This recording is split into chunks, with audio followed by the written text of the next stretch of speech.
Bienvenido, Marcelo, a Teatro Crítico. Marcelo Gullo se ha convertido en los últimos años, en los últimos 3 años, en un personaje de sobra conocido por ser el autor de 2 libros, especialmente 2 libros, aunque no son los únicos, ¿verdad, Marcelo?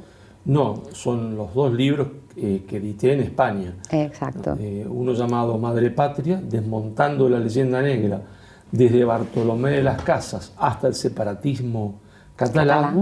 Y el último, ¿no es cierto?, Nada por lo que pedir perdón. Pero bueno, hay una larga serie de libros publicados en Argentina, que comienzo a publicar mi primer libro en el año 2005, con un libro que se llama Argentina-Brasil, la gran oportunidad, prologado por Alberto Metol Ferré y por Elio Yaguaribe. Alberto Metol Ferré era uruguayo, él le gustaba decir que era un argentino oriental, porque pertenecía a la corriente de pensadores nacidos en Uruguay que piensan que esa separación entre Argentina y el Uruguay fue completamente artificial.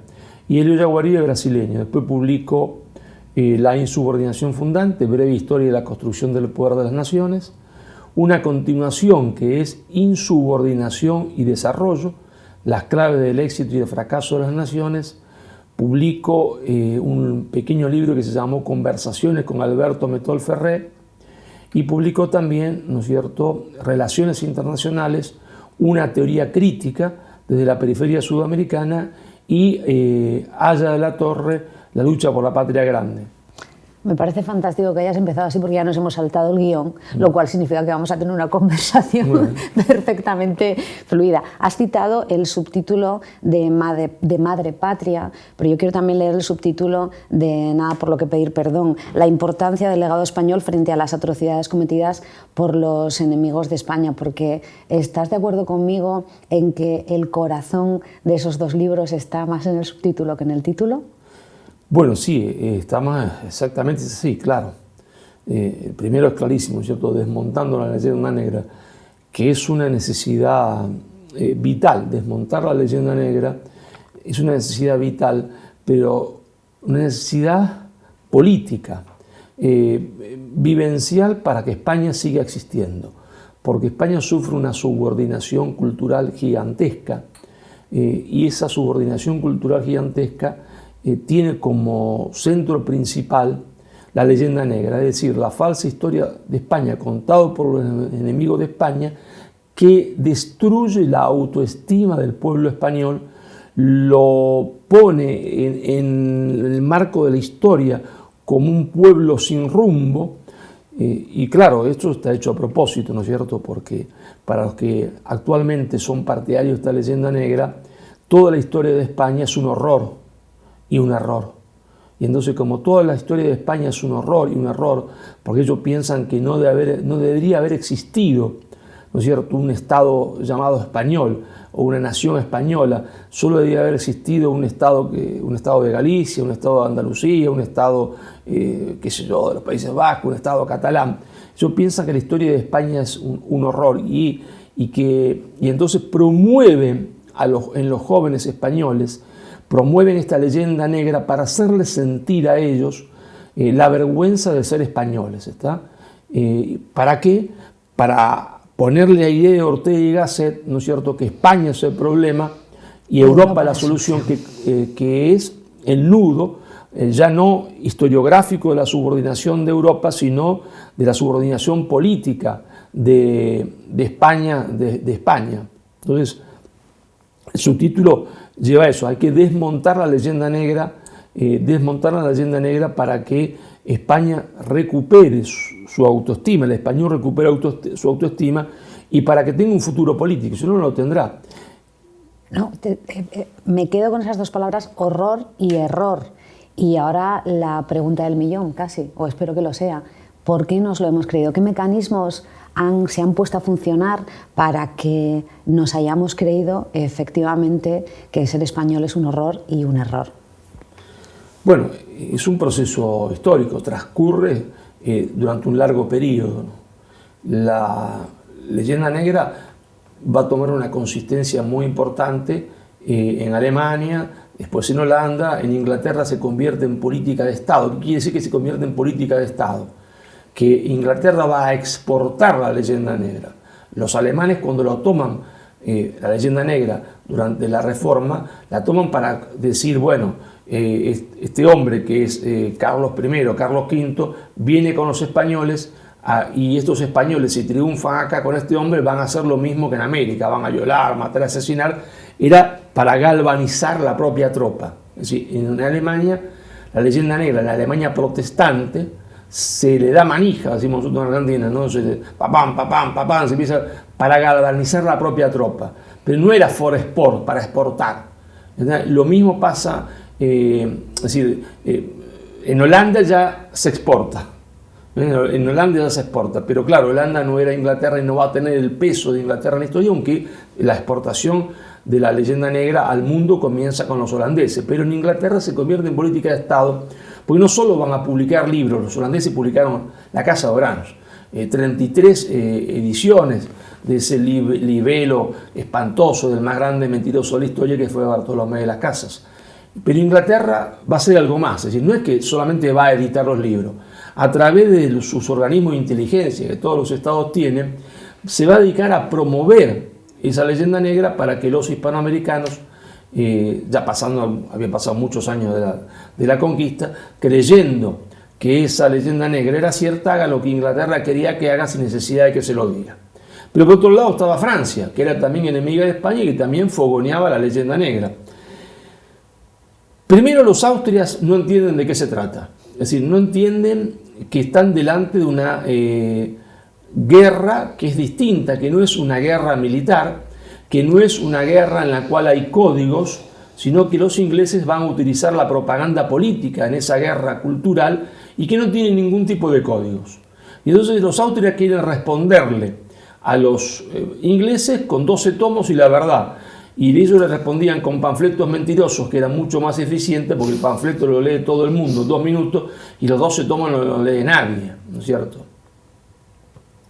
Claro, Francia también hacía de la suya, ¿no? Hacía de la suya porque hay que hacer una diferenciación, es decir, el enemigo histórico de España es Inglaterra. Ahora está mal hablar de enemigos, porque es políticamente incorrecto. Ahora se dice adversarios para suavizarlo. Pero la política es amigo-enemigo, y el enemigo histórico de España fue Inglaterra, porque Inglaterra se pasa de bando, es la única provincia romana que se pasa de bando al protestantismo, que va a tomar el calvinismo. ¿Qué decía Calvino? Calvino decía, este hombre es rico y se va al cielo. ¿Por qué? Porque la riqueza es un signo de predestinación. Si yo digo, este hombre rico se va al cielo, estoy justificando toda su vida, santificando su vida, porque viene de la frase anterior de Lutero, el hombre solo se salva por la fe. Entonces, tiene fe y es rico, no importa lo que hizo. Si explotó a 100 obreros, si tiene una fábrica en la cual hace trabajar a los obreros 14 horas por día y hace trabajar a mujeres y niños, no tiene ninguna importancia, porque el hombre tiene fe y es rico, es un signo que se va al cielo. Inglaterra mira eso del Calvino y dice, papita para el loro, esto lo vamos a aplicar no a un hombre, sino a una comunidad. ¿A cuál comunidad? Nosotros. Nosotros tenemos fe, somos cristianos, ¿no? Vamos a explotar a todos los otros pueblos, nos vamos a hacer ricos. Y es un signo, entonces, de que Dios nos ha elegido a nosotros. Por eso se convierte en el nuevo pueblo elegido. Entonces, claro, pero hay un problema. Para poder explotar a los otros tienen que convertirse en un imperialismo depredador, en un imperio depredador.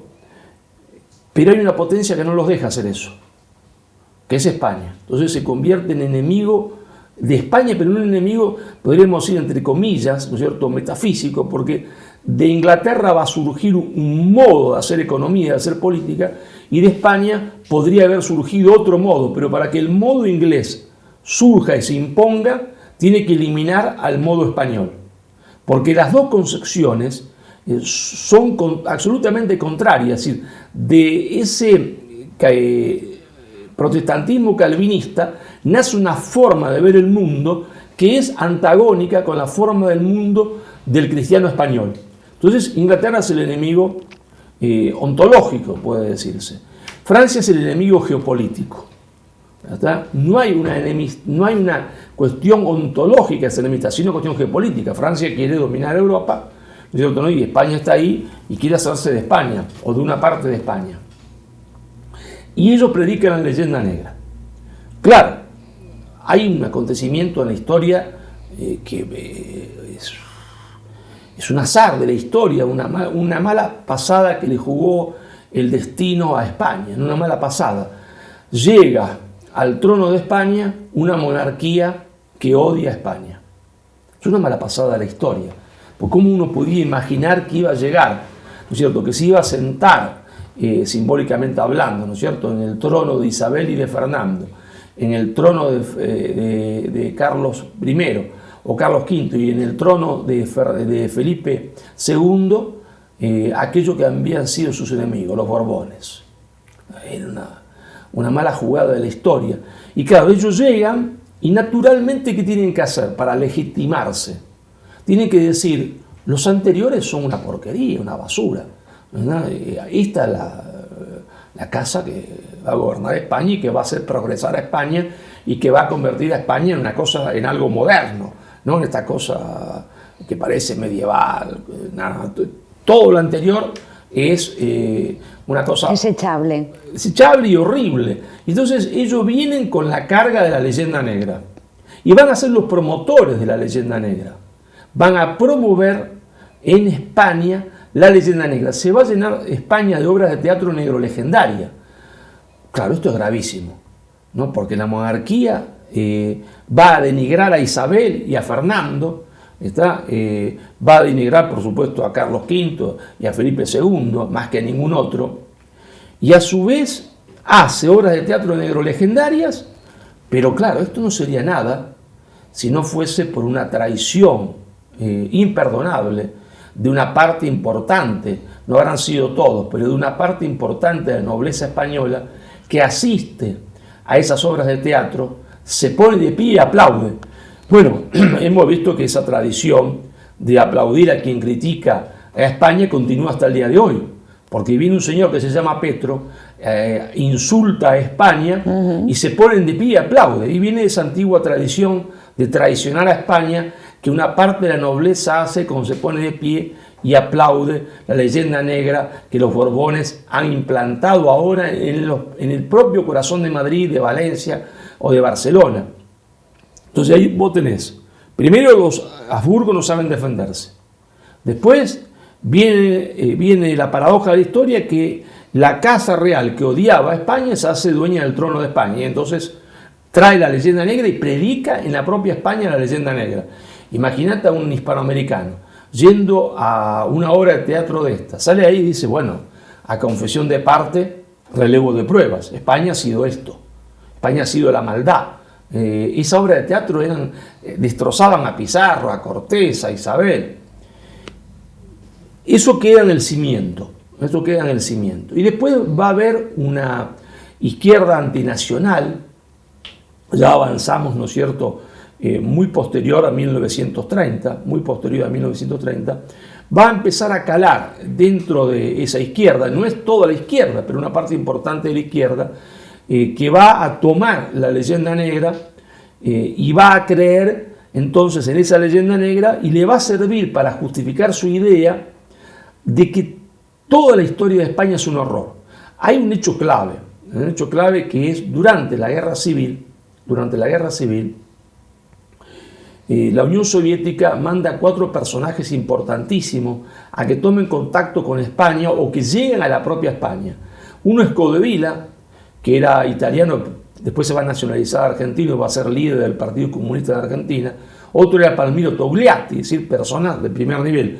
Otro era un búlgaro, que ahora no me acuerdo el nombre. ¿Y qué propone el Comiter? Es decir, ¿cuál es la propuesta de la Unión Soviética para España? Que el Partido Comunista se propia. Y como el Partido Comunista tenía un peso gigantesco contra la izquierda, va a fomentar en nosotros, por contagio.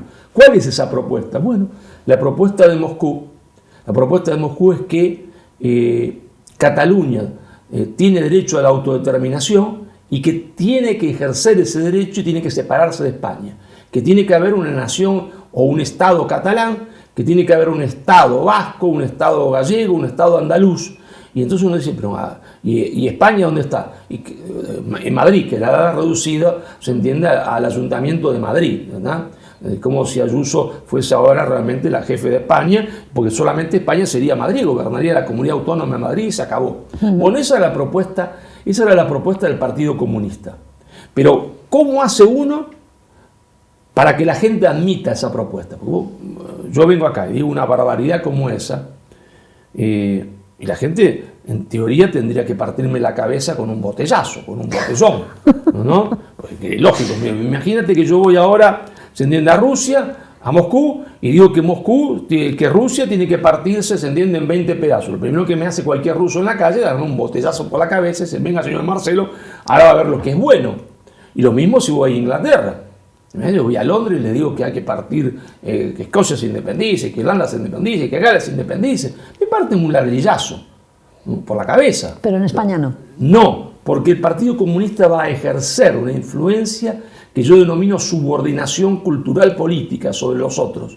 Pero para ejercer eso, para convencer a los otros de eso, de que esa separación es lo mejor que le puede pasar a España, tienen que decir necesariamente que España es un error, que España no debería haber existido, que es un horror, que la construcción de España fue un horror. Entonces, si uno convence a la gente que la construcción de España fue un horror, es decir, una construcción antinatura, porque lo natural era que hubiese un Estado gallego, un Estado catalán, un Estado vasco, un Estado andaluz, entonces si los convenzo de eso, naturalmente esos pueblos van a pedir el derecho a autodeterminación y se van a separar.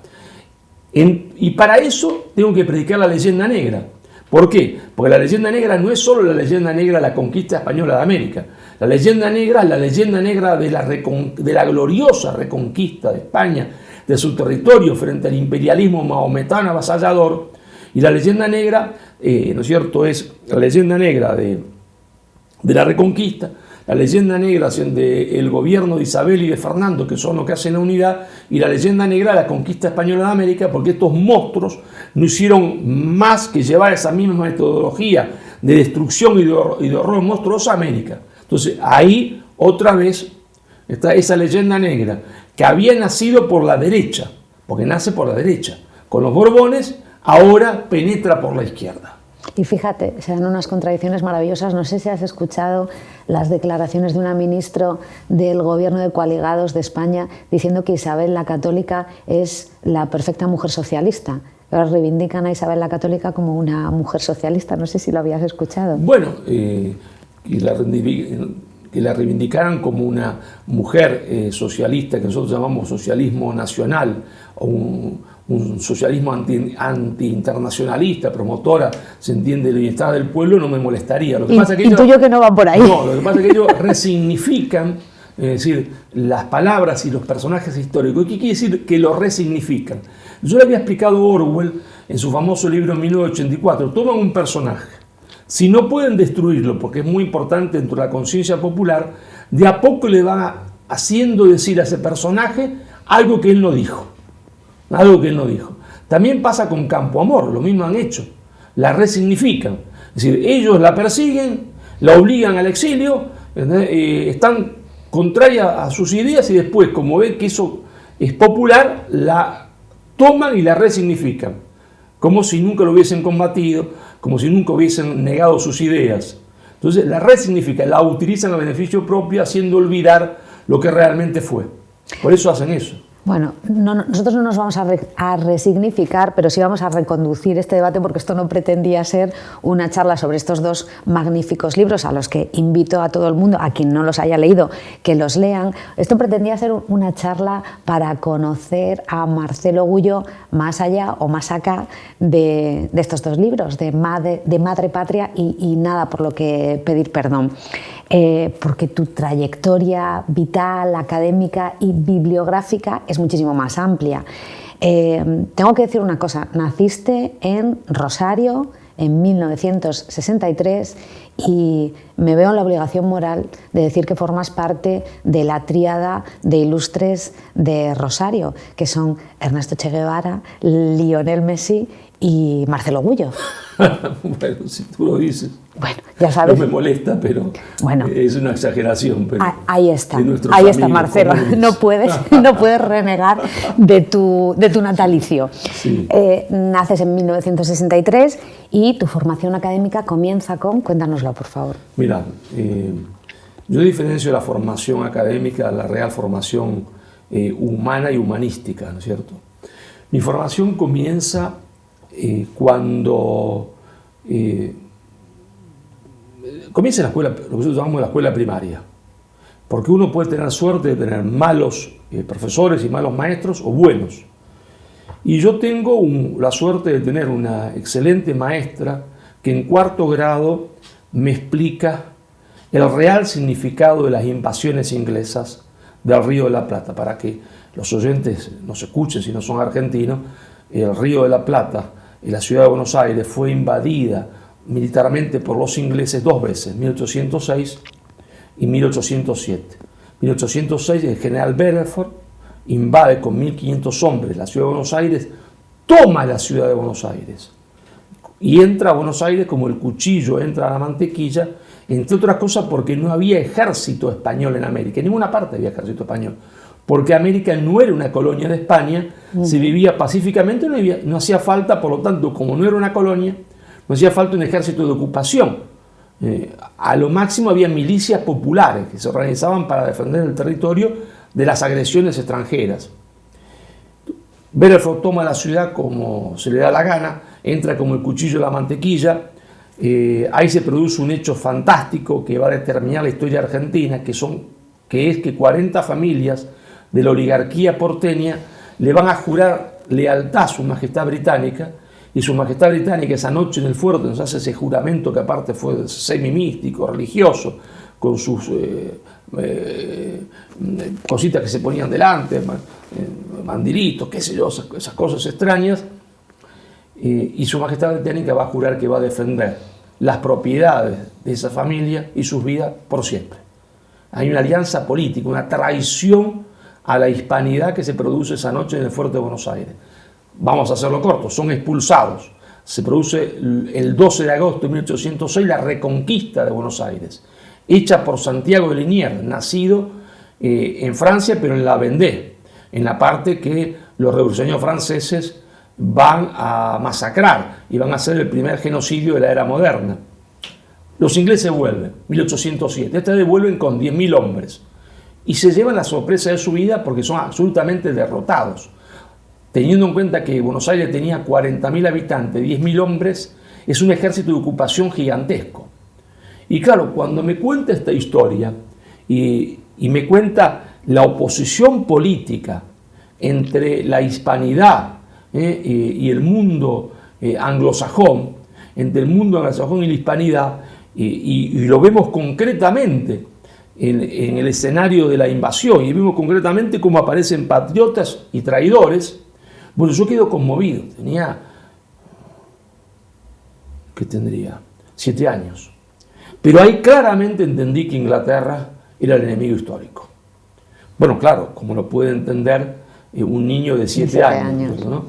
Y después el otro hecho decisivo en la formación histórica humana, o humanística si prefieres, se produce en la escuela secundaria con un hombre extraordinario, legendario, parecido a Sócrates porque casi no escribió nada, pero habló constantemente, formó hombre constantemente, que fue Luis D'Aloisio.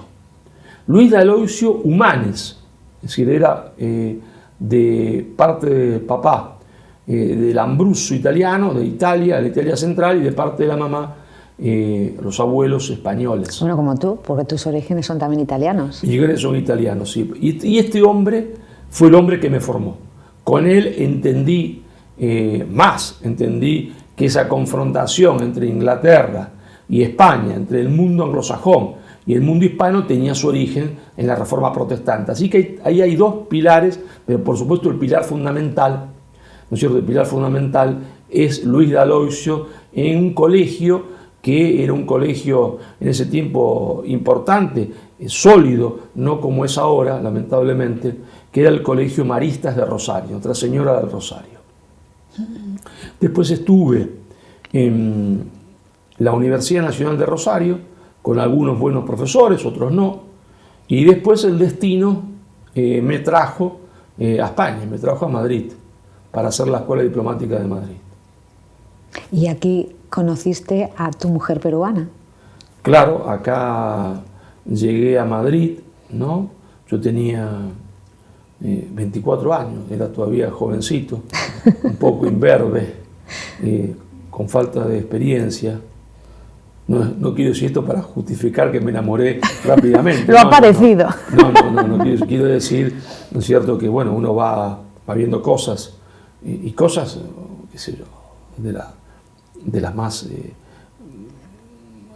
comunes, que me llamaban la atención. Es decir, te voy a contar una anécdota. Yo llego a España, como siempre, en mi vida, con una mano delante y otra atrás, porque tenía nada más que $50, que no sé cuántas pesetas serían en ese momento, qué sé yo. Y tenía que ir a la escuela diplomática, y digo, si el pago es adelantado, está bien, si es atrasado vas a dormir en una plaza, porque te va a alcanzar para dormir el sábado y el domingo. Pero curiosamente aparece en el aeropuerto un demiurgo. Yo bajo, imagínate, yo no conocía a nadie, sí. Bajo en Barajas, era la primera vez que salía de Argentina, la primera vez que tomaba un avión, salgo ahí con mis valijas, yo, que como corno llego a Madrid, al centro, no tenía más mínima idea. Acordémonos que no había internet, no se podía buscar en esa época con internet cómo llego a Madrid, cómo llego del aeropuerto a Madrid. Recordemos a los televidentes más jóvenes que esto pasó, quiero decir, hubo un momento en el que internet no existía. Claro, y algo que les cuesta. Esto era septiembre de 1988. Septiembre de 1988. Entonces salgo ahí de Barajas, de alguna forma alguien me va a preguntar cómo hago para llegar al centro de Madrid a buscar una pensión lo más barata que consiga. Y aparece un demiurgo, un personaje muy flaquito, pequeño. Nosotros a las personas pequeñas, de pequeña estatura, en Argentina le llamamos petizo, que debe venir de una deformación del francés de petit. Entonces le llamamos petizo. A los caballos también, a las personas también. Y entonces hay un petizo ahí muy arrugado, anciano, ¿no es cierto?, que levanta la mano y me llama. Imagínate. ¿Por tu nombre? Por mi nombre y apellido. Un tipo que me llama en Barajas, mi nombre y apellido.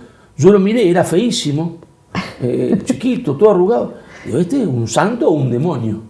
¿Me lo manda Dios o el demonio? Digo, ¿quién será este tipo? Pero yo lo miraba y él vuelve, digo, se habrá equivocado, o habré escuchado mal yo. No puede ser, ¿quién me va a llamar acá? Nadie, no puede ser. Sin embargo, vuelve a insistir con lo mismo. Digo, sí, soy yo. Bueno, mi padre, sin que yo supiese, le había escrito una carta, no había WhatsApp, no había internet, diciendo que yo iba, si podía recibirme. Este hombre me lleva a su casa, me aloja a su casa, me salva la vida, pues yo tenía $50. Y yo me dormí una siesta en su casa y dije, bueno, ahora voy a salir. Dormí una siesta porque llevaba 12 horas, no sé cuántas, de avión. Te voy a contar, había viajado en una línea aérea que no existe más, Líneas Aéreas Paraguayas, LAP. Viaje fantástico, porque era Buenos Aires, Montevideo, Montevideo, Asunción, Asunción, San Pablo, San Pablo, Río de Janeiro, Dakar, Madrid, porque no tenía autonomía de combustible. E iba cargando pasajeros, a veces alguien se atrevía a subir a Líneas Aéreas Paraguayas, que no se atrevía a nadie. Claro, valía un cuarto de lo que valían las otras, su billete de avión. Y yo me monté en Líneas Aéreas Paraguayas, naturalmente. Cuando bajo a Dakar veo el África, esa luna gigantesca. Volaba bajito y el piloto dice, miren ustedes a la derecha está el estrecho de Gibraltar, ve el estrecho de Gibraltar. Bueno, llego a Madrid, me espera este demiurgo, llego cansadísimo, me duermo una siesta y digo, ahora me voy a conocer Madrid. Y entonces veo ahí, me dan un mapita de Madrid del metro, Puerta del Sol. Digo, yo me voy a la Puerta del Sol. Ahí salgo. Entonces, tomo el metro, no había muchas líneas de metro en esa época, había 4 líneas de metro nada más. Era más fácil de entender, 4 que 12, qué sé yo. Y entonces salgo en la Puerta del Sol, miro así, digo, acá no hay ninguna puerta, estos gallegos están locos. Nosotros le decimos gallegos cariñosamente, efectivamente a todos los españoles. Sí. Digo, estos gallegos están locos, acá no hay ninguna puerta. Qué raro, digo. ¿No? Y entonces empecé a caminar sin rumbo fijo, pero se ve que el olfato me orientaba porque caí en el Museo del Jamón, y cuando llego ahí veo todos esos jamones colgados. Y esas, entregado. Y esas todas cositas para comer. Y yo me senté en la barra y me dice el hombre, ¿qué quiere? Y yo no sé qué quiero. Pero dice, puede pedir lo que quiera acá. Había un montón de tapas así. Y yo miraba, porque en los bares en Argentina no hay nada. Nosotros nos sentamos a tomar café, bueno, ahora se sientan a tomar cerveza. En esa época no se tomaba cerveza. Uno iba a tomar un cafecito, podía haber algún sanguchito de lomo, pero nada más. Y yo veo todo eso, digo, pero esto es el paraíso, España es el paraíso. Ahí ese día entendí que España era lo más parecido al paraíso que había construido Dios en la tierra. Digo, no puede ser que... Y había jerez, y había vinos. Digo esto. Bueno, ya ahí me estaba rendido, ya estaba enamorado de España. Y después me fui claro, comenzó el curso de la escuela diplomática, como todos los cursos, con profesores, con amigos. Pero claro, hay un dato políticamente importante, aparte de estas cosas graciosas. El dato políticamente importante es que yo había conocido españoles, por supuesto. Sí, en España está lleno de españoles. Está lleno de vascos, que eran muy españoles, pero los vascos se sentían españoles. Y no tenían ninguna contradicción en Argentina entre ser profundamente vasco y hablar vasco y ser españoles. Eran profundamente españoles y profundamente vascos. Había conocido castellanos, había conocido gallegos, por supuesto, catalanes, que eran también españoles. No tenían ningún problema en ser catalanes y españoles, aunque hablasen catalán tanto como hablaban español tanto como hablaban catalán. Y por supuesto, había sido criado por una señora que yo llamaba abuela, porque mi mamá me había dicho que era mi abuela, que era doña Ricarda Marcos de Martín, nacida en Miranda del Castañar, un pueblito perdido en la Sierra de Salamanca, la Sierra de los Franceses, la Sierra del Francés. Y bueno, me había criado ella, después entendí que no era mi abuela, porque yo no tenía ninguno de sus apellidos, pero para mí fue siempre mi abuela, una abuela de cariño, se dice en el Perú. Pero claro, llego ahí y veo a españoles jóvenes como yo. Los españoles que conocí eran españoles ya viejos, naturalmente, porque la última inmigración llega en 1952. Eran como abuelos míos los que yo conocía, pero no conocía jóvenes españoles. Pero tampoco conocía jóvenes peruanos, ni colombianos, ni dominicanos, ni mexicanos. Y claro, la primera impresión, el primer choque es que estos tipos son iguales que yo. Pero me entiendo perfectamente con ellos con solo mirarnos y hacernos algún gesto. Y en la escuela, en ese curso también había alemanes, había holandeses, había japoneses, coreanos. Y con esto no me entiendo nada. Aunque hablen español, no tienen la misma sintonía que tenemos con nosotros. Nosotros tenemos una misma sintonía. Parece que sentimos de la misma manera, y efectivamente sentimos de la misma manera y pensamos de la misma manera. Claro, que un mexicano distinto de un argentino, un dominicano distinto de un peruano, pero distinto en las formas. En la esencia es el mismo, es un español americano. Y entonces ahí me di cuenta vivencialmente de algo que yo había estudiado y creía. Pero una cosa es creer y otra cosa es vivir. O vivenciarlo. Yo creía en la idea, y lo sigo creyendo hasta el día de hoy, que desde el Río Grande a la Tierra del Fuego conformábamos un solo pueblo, un pueblo continente. Pero claro, no lo había vivenciado. Yo no sé qué corno es un mexicano, yo qué sé, no lo vi nunca. Tengo una imagen de que toman tequila, y toman, claro. Pero ahí entendí vivencialmente lo que había aprendido en los libros y de boca de mis maestros, que había una patria grande. Pero después me di cuenta rápidamente que estos gallegos de ahí, jóvenes como yo, eran iguales que los otros en su esencia. Y ahí entendí algo que no había entendido antes. ¿La hispanidad? Ni siquiera la hispanidad. que en realidad esa patria grande no solo iba desde el Río Grande a la Tierra del Fuego, sino que esa patria grande iba de los Pirineos a Acapulco y del Río Grande a la Tierra del Fuego. Más tarde entendí que esa patria en realidad iba desde California hasta Alaska, ¿no es cierto? Y que hubiese podido ir, ¿no?, desde los Pirineos a Filipinas. Es decir, entendí el concepto de hispanidad, el concepto de hispanidad, y eso también me marcó a fuego, ¿no? Evidentemente por todos los libros que has escrito y en donde eres un férreo defensor de la hispanidad, tampoco estamos desvelando ningún secreto. Antes has hablado del carácter político y claro, tú políticamente hablando has tenido también una trayectoria que me gustaría que nos contaras, porque fuiste candidato de un partido político, estuviste ligado al peronismo y quiero que nos lo cuentes muy por encima, por supuesto. Bueno, mira, yo entendí rápidamente que el pensamiento no podía separarse de la acción. Un pensamiento que no se transforma en acción es como una cosa que gira en el vacío. Yo entendí que no podía haber... Perdona que te cortes, ver el mundo desde la atalaya. Claro, que tenía que haber una coherencia entre el pensamiento y la acción. Y no podía haber una incoherencia entre pensar una cosa y hacer otra. La falsificación de la historia, no en Argentina, en toda Hispanoamérica es grandísima. Y nosotros no somos conscientes de esa falsificación de la historia, de que nos han mentido del principio al fin, y uno todos los días descubre que le han mentido en algo que uno creía, ¿no? Pero ir descubriendo eso cuesta un trabajo gigantesco, porque los prejuicios, es decir, la idea antes del juicio, ¿no? Es decir, yo ya sé lo que voy a decir antes de que eso se presente, porque ya tengo una idea formada, no la analizo, no me interesa. Es decir, la falsificación de la historia crea prejuicios fuertísimos, que Arturo Jauretche, un gran sociólogo argentino despreciado por la intelectualidad, Arturo Jauretche llamaba sonceras, porque lo hacen a uno sonso, tonto, estúpido, ¿verdad? Pero uno no se da cuenta de que es un sonso. Déjame decirte algo que Gustavo Bueno repetía con cierta asiduidad, y él decía mucho: a la gente le gusta que le cuenten cuentos, y es lo que básicamente se cree, los cuentos.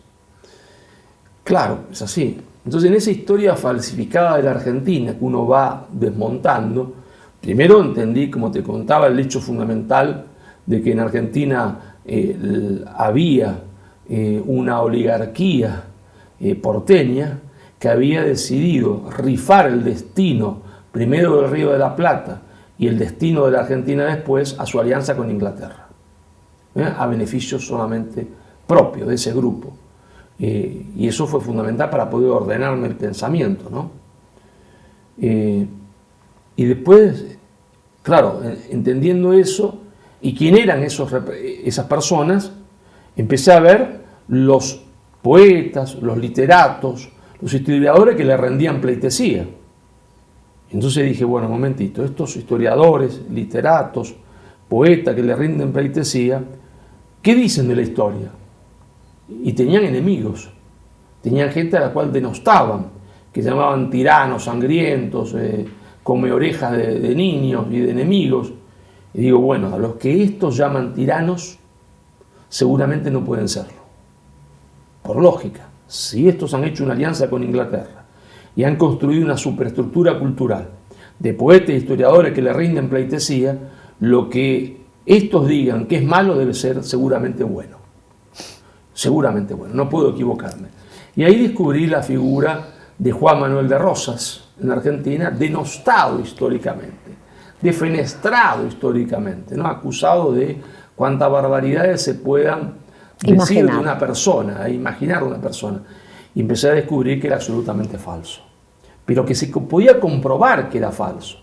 Tan falso que él había sido quien había enfrentado a los ingleses en el tercer intento de invasión, cuando una flota anglo-francesa, que es como si te invadía durante la Guerra Fría, la Unión Soviética y Estados Unidos al mismo tiempo, y Rosas los había derrotado. Bueno, entonces empecé a entender a Rosas, pero no entendía lo que había pasado después de Rosas. No entendía lo que había pasado después de Rosas. Bueno, en ese querer entender me encuentro con un discurso de Juan Domingo Perón, personaje que en mi casa era absolutamente detestado, odiado por mi padre, que era de un antiperonismo feroz y furibundo, y por lo tanto yo también lo era, había sido formado por mi padre en esa concepción, en esa idea, y tenía su mismo prejuicio. Pero leo un discurso de Perón que es el discurso del 12 de octubre de 1947 sobre la hispanidad, y cuando leo ese discurso digo, este hombre dice exactamente todo lo que yo intuía, mejor expresado, conceptualmente magnífico. Digo, esto es fantástico. Y veo que los mismos que denostaban a Rosas, los mismos que odiaban a Rosas, los mismos odiaban a Perón, y que le llamaban la segunda tiranía. Y yo dije, si la primera tiranía no era tan mala, más bien era buena, entonces la segunda tiranía debe ser como la primera. No puede haber sido tan mala. ¿Está? Pero claro, el prejuicio de los argentinos es fantástico. Creen que Perón creó subsidio, cuando la frase de Perón era el que no trabaje, que no coma. El que no trabaje, que no coma. Pero uno le pregunta a cualquier persona, en Buenos Aires creen que el actual sistema de subsidio, creado por unos pseudo peronistas, disfrazados de peronistas, en realidad infiltrado dentro del peronismo, lo inventó Perón. Cuando Perón dijo, el que no trabaje, que no coma. Cada uno debe producir por lo menos lo que consume. Por lo menos lo que consume. Y cuando su esposa Perón decía, no hay derechos sin obligaciones. Bueno, pero esto no lo saben. Creen la mitología que se creó al respecto. Entonces dije yo, bueno, esto, dictadura no puede ser tan mala, algo tiene que haber tenido positivo. Y entonces comencé a estudiar y vi que había creado la Comisión Nacional de Energía Atómica. Y el poder, después de la Segunda Guerra Mundial, el poder decisivo de los estados, pasaba por tener energía nuclear. El que no tenía energía nuclear no era independiente, esa es la verdad. Por eso De Gaulle jugó todas sus cartas políticas a convertir a Francia en una potencia nuclear. Y por eso acá mataron a Carrera Blanco. Porque le dijo a Kissinger, mire, habrá potencia de primero, de segundo, de tercero, usted quiere que seamos una de segunda y dice que no es nada malo ser de segunda, pero acá vamos a ser independientes, vamos a tener energía nuclear y tecnología nuclear. Y a las pocas horas de decir eso, Carrero Blanco voló por los aires, ¿no? Curiosamente muy cerquita de la embajada norteamericana, curiosamente, ¿no? Atentado que se atribuye a la ETA cuando la ETA no tenía la capacidad para hacer volar uno de esos autos y hacerlo no sé cuántos metros y aparecer en el colegio jesuita después de haber volado por los aires saltando un edificio, cosas que solo un tonto puede creer que puede hacer la ETA. Eso no lo hizo la ETA. Evidentemente eso lo hizo la CIA, o la ETA ayudada por la CIA, o la ETA infiltrada por la CIA. Me da igual. ¿Verdad? Eso es una cuestión técnica y discutir esas cosas como hacen algunos pseudo historiadores es estúpido. Lo importante es que a ese hombre lo mataron por una decisión política tomada fuera de España y ejecutada en España. Yo me di cuenta que este hombre quería tener energía nuclear. Me di cuenta que había industrializado la Argentina. Y cuando la propuesta británica, que era que la Argentina debía ser un país exclusivamente agrícola ganadero, entonces dije, este hombre no puede ser tan malo.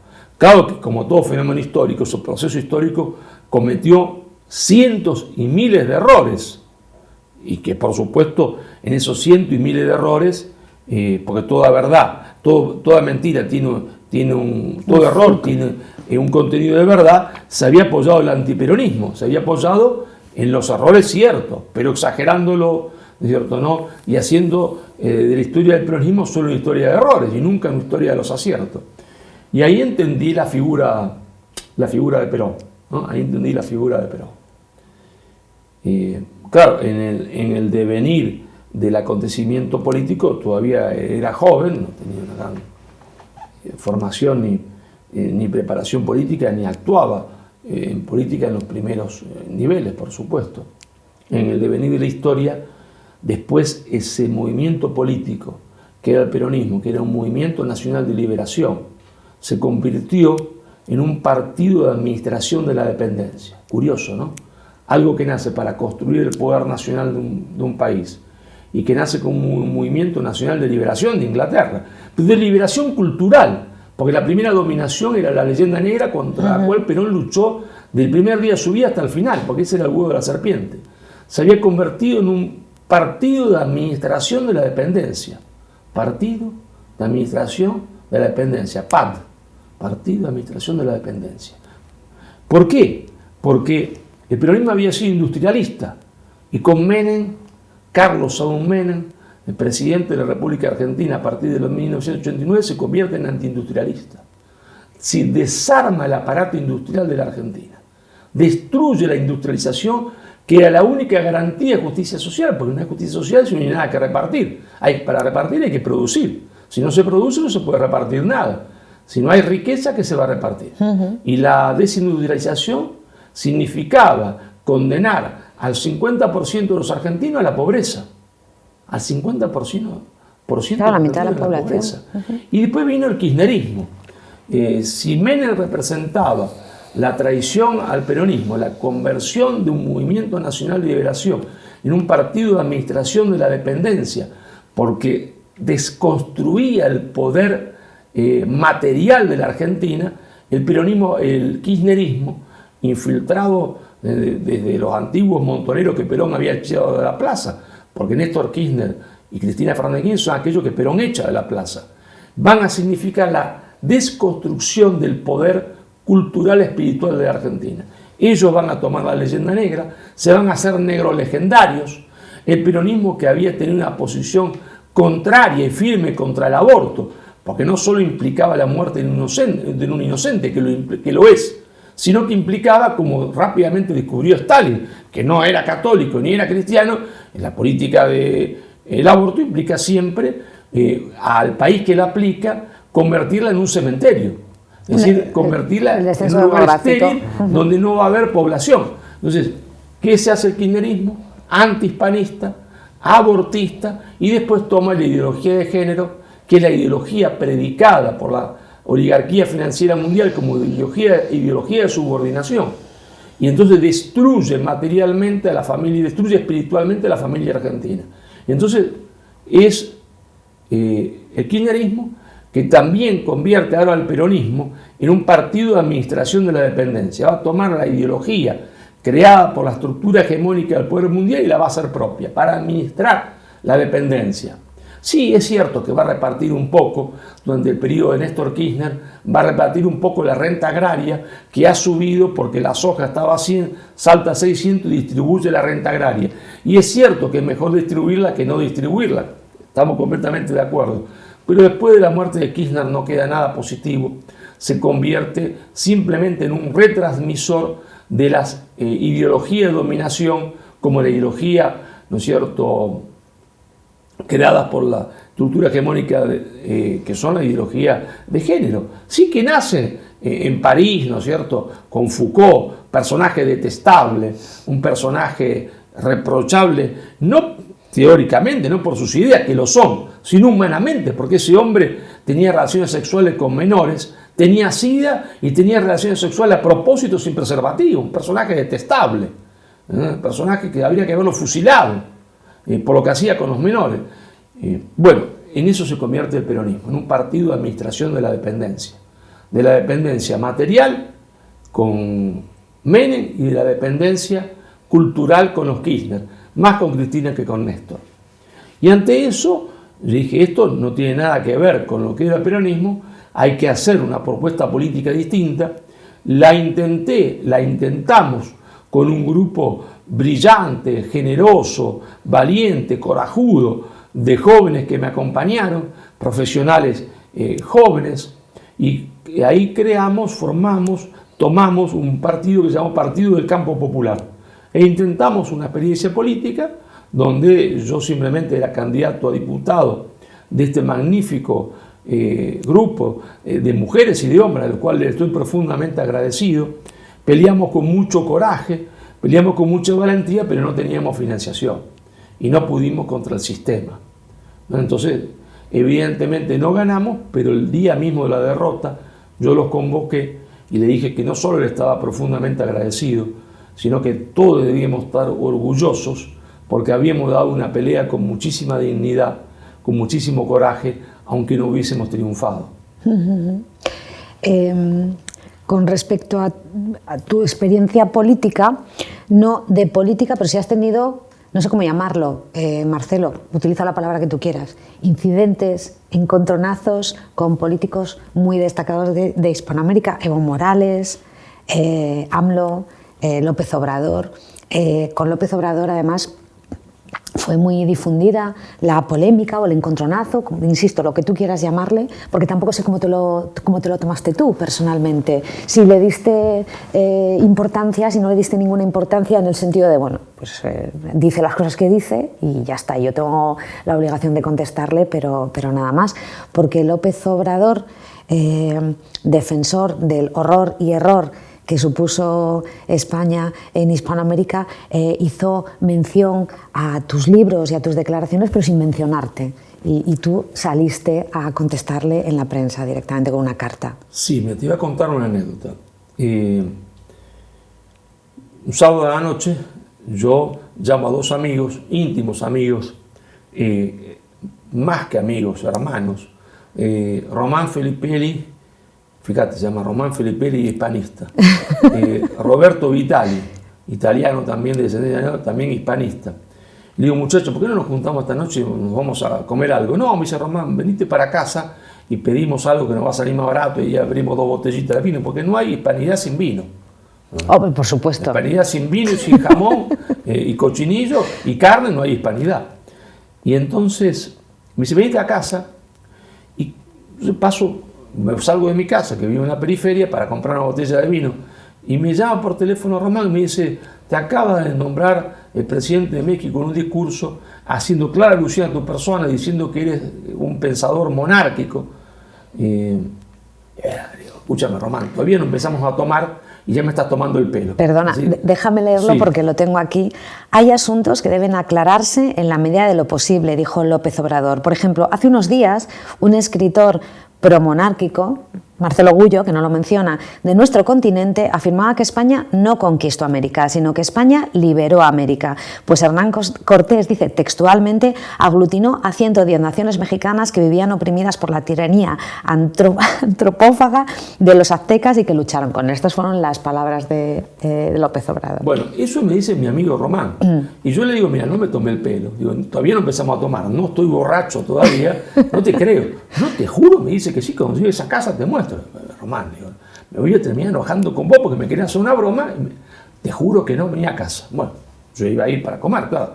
Voy a la casa de Román, de amigo, también llega Roberto, me muestra eso, ¿está? Y yo no salía de mi asombro. Claro, porque tú no te lo creías. No salía de mi asombro. E inmediatamente esa noche dije, ahora voy a escribir una carta abierta al presidente de México, ¿no es cierto? Y bueno, me morí de risa porque yo nunca he sido monárquico, porque sencillamente la cuestión no se plantea en la Argentina. Nadie se plantea en la Argentina ser monárquico o republicano. La Argentina es una república y la discusión entre monarquía y república, o si el rey de España es buen rey o malo, si se comporta bien o mal, nunca pasa por nuestras discusiones, no existe. Así que no es una cosa que nunca ni siquiera había pensado, ¿te das cuenta? Pero dije, bueno, si el rey fuese yo, sería monárquico. ¿No? Marcelo I de Argentina. Está bárbaro. Pero bueno, le tomé el pelo, le escribí una carta y le dije, mire, desmonté todos sus argumentos en la cátedra, en la carta, porque efectivamente había un imperialismo antropófago. No hay nada que reivindicar de los aztecas, nada. Y estos, hasta que los mexicanos no entiendan esto, que ellos no descienden de los aztecas, hasta que los mexicanos entiendan que los aztecas eran apenas el 12% de la población y que ellos descienden de los pueblos que los aztecas se comían, hasta que no entiendan esto, México no tiene futuro, no tiene destino, porque el que no sabe su historia, que no sabe, se entiende de dónde nació, que nace de la liberación que México, que Cortés hace de Mesoamérica, aglutinando a los pueblos que los aztecas se comían, y hoy ya eso es una verdad incontrastable, porque ahí están las paredes construidas con los cráneos humanos de los aztecas se comían, y después tenían la desfachatez de usar los cráneos para construir paredes. Tal que México no entiende esto, no tiene destino, ¿verdad? Porque quien parte mal en la historia del principio termina mal. Y así terminaron subordinados a los Estados Unidos, cuando México estaba destinado a ser el país más importante de Hispanoamérica, el aglutinador de todos los pueblos hispanoamericanos. Ellos hicieron un nacionalismo de campanario, un nacionalismo de molusco encerrado sobre sí mismo. Mal le fue, Estados Unidos le robó el 60% de su territorio.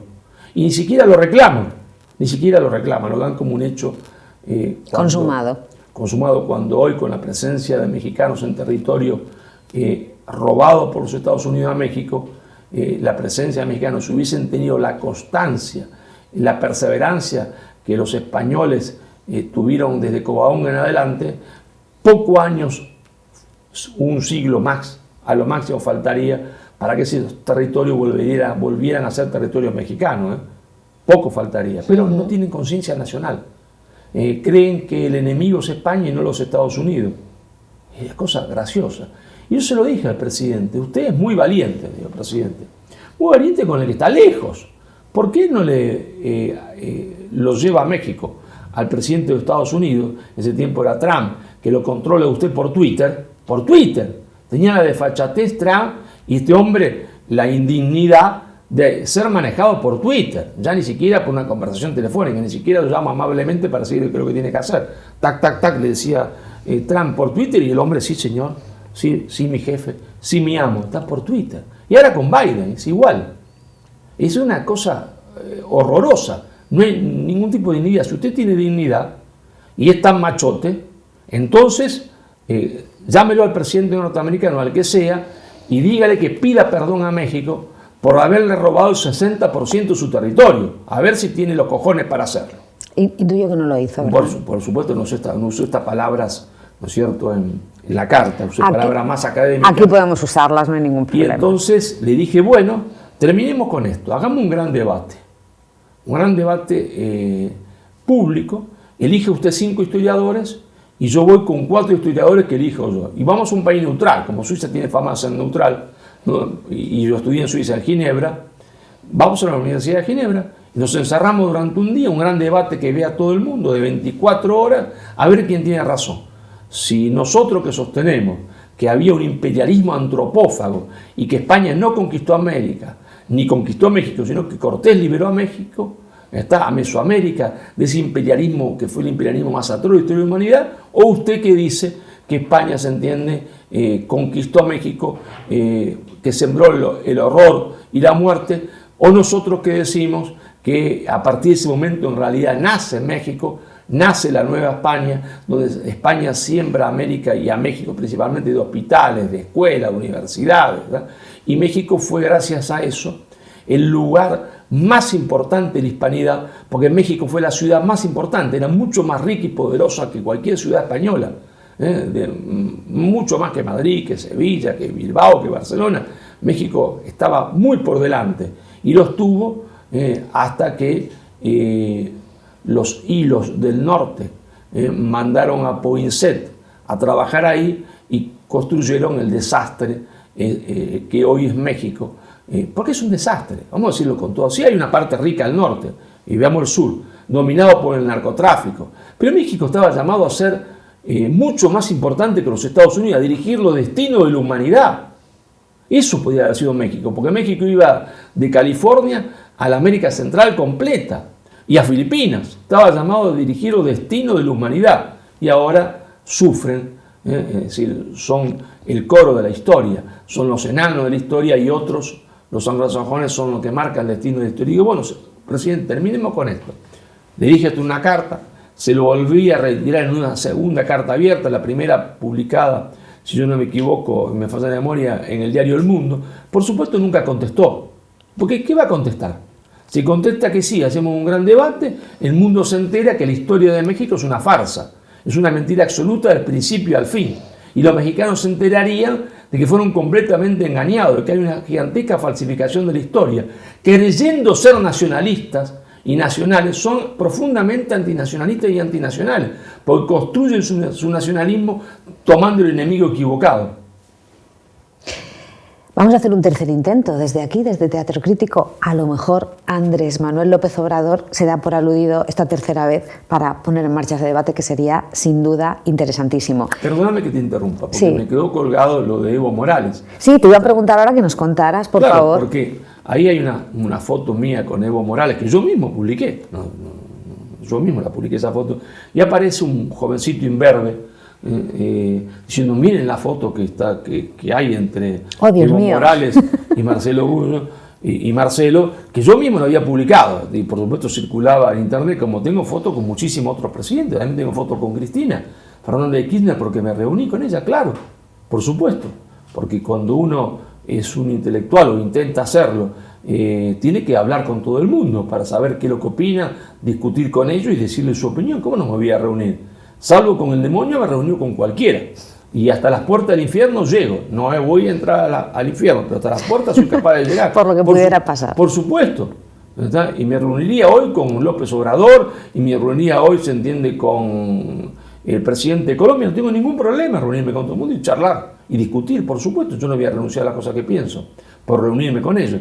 Y entonces le dije, muy amablemente, sin gritar ni nada histriónico, al presidente de Bolivia, mire, presidente, si en vez de España hubiese llegado a América del Sur los ingleses, hubiesen dominado la América del Sur hispánica los ingleses, en el mejor de los casos usted estaría vivo, su familia hubiese sobrevivido, en el mejor de los casos hubiese sobrevivido si es que no lo mataban a todos, pero en una reserva, usted estaría en una reserva, no sería presidente de Bolivia.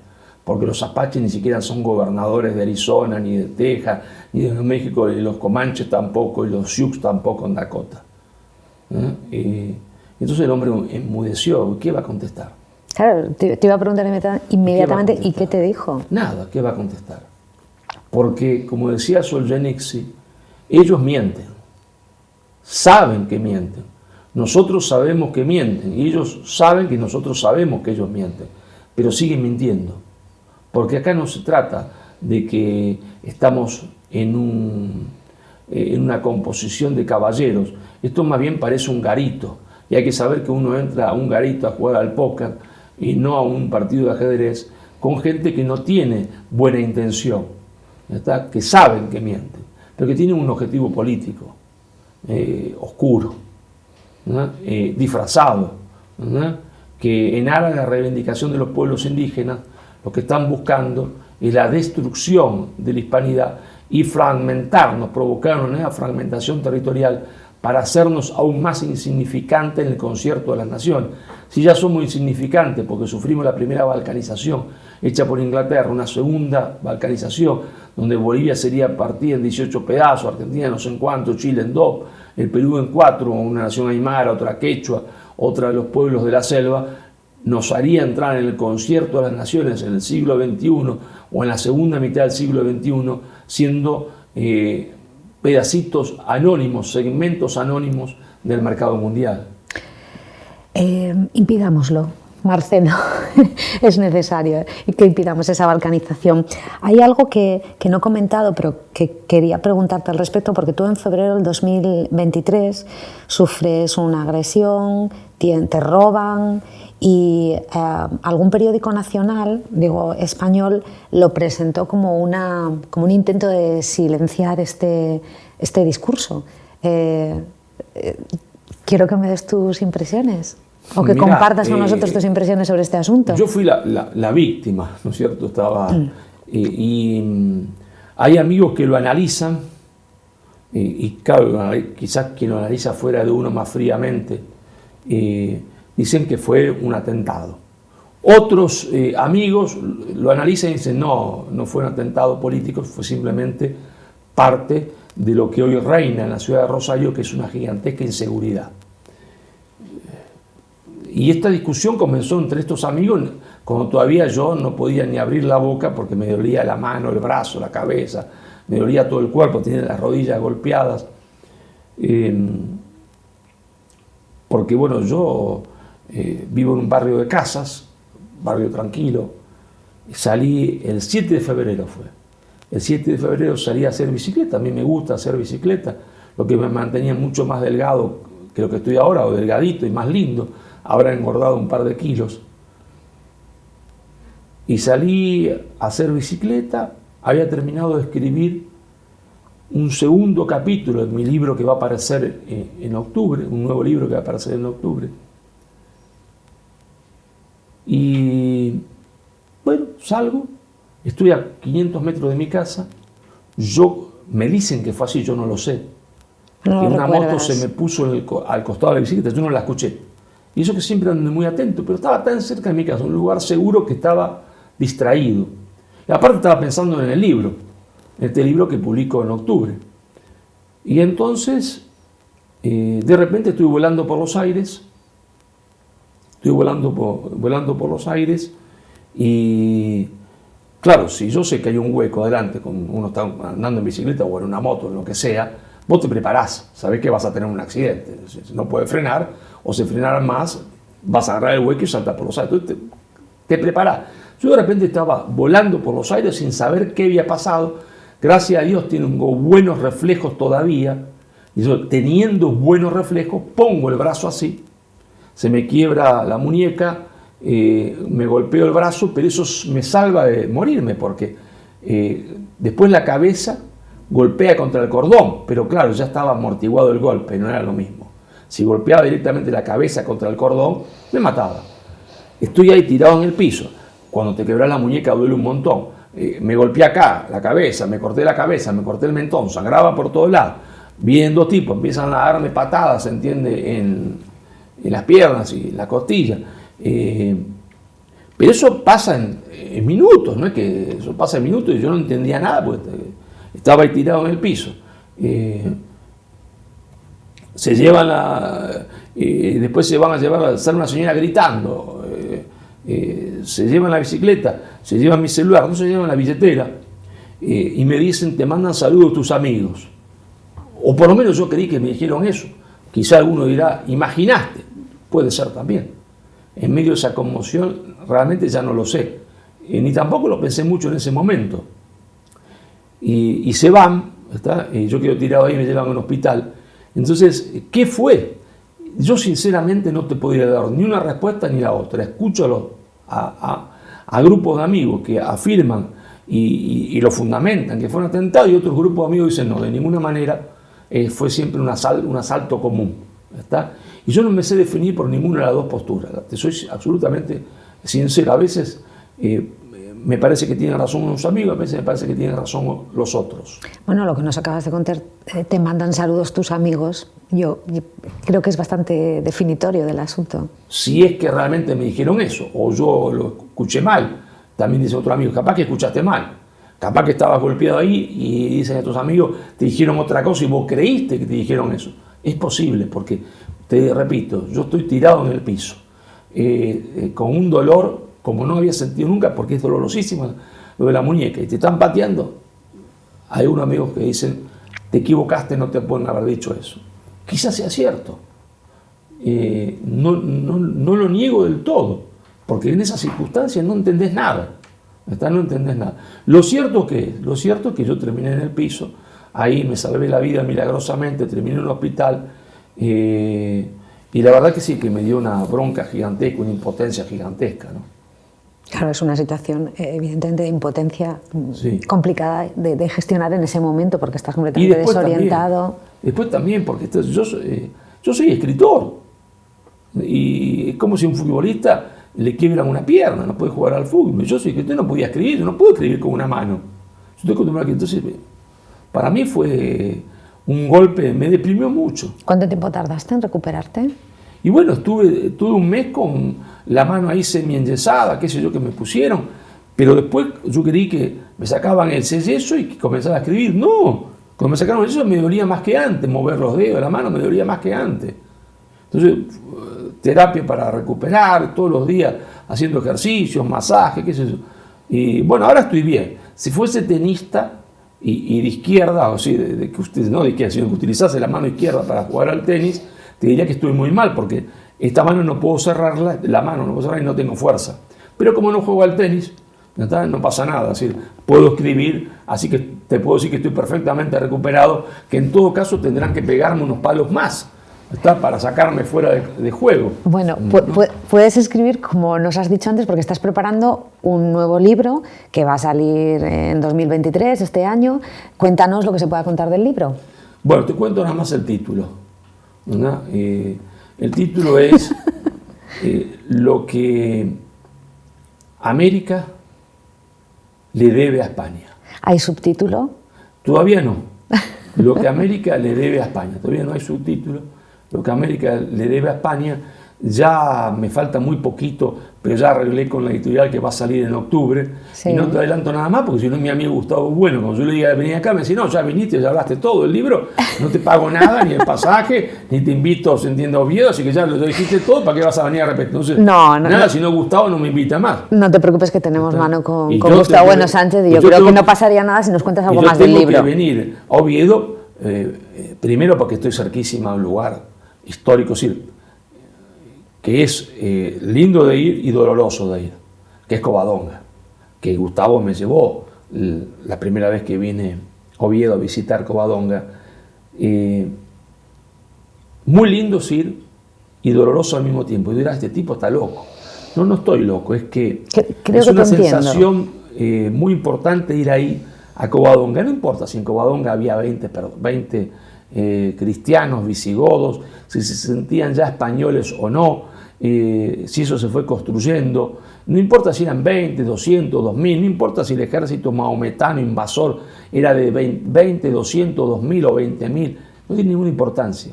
La importancia es que ahí hubo un acto de la voluntad, un acto de voluntad de ser y de seguir siendo y de no querer ser. Y a partir de ese acto de voluntad, ¿no es cierto?, como explica muy bien Iván Vélez en su libro Reconquista, a partir de ese acto de la voluntad se va a construir o reconstruir, como querramos decir, algunos reconstruir para otro construir España. Entonces es un acto de la voluntad. Entonces estar ahí para mí es simbólicamente muy importante, pero también es muy doloroso, porque ver esta España y comparar a los españoles actuales con aquellos españoles es doloroso.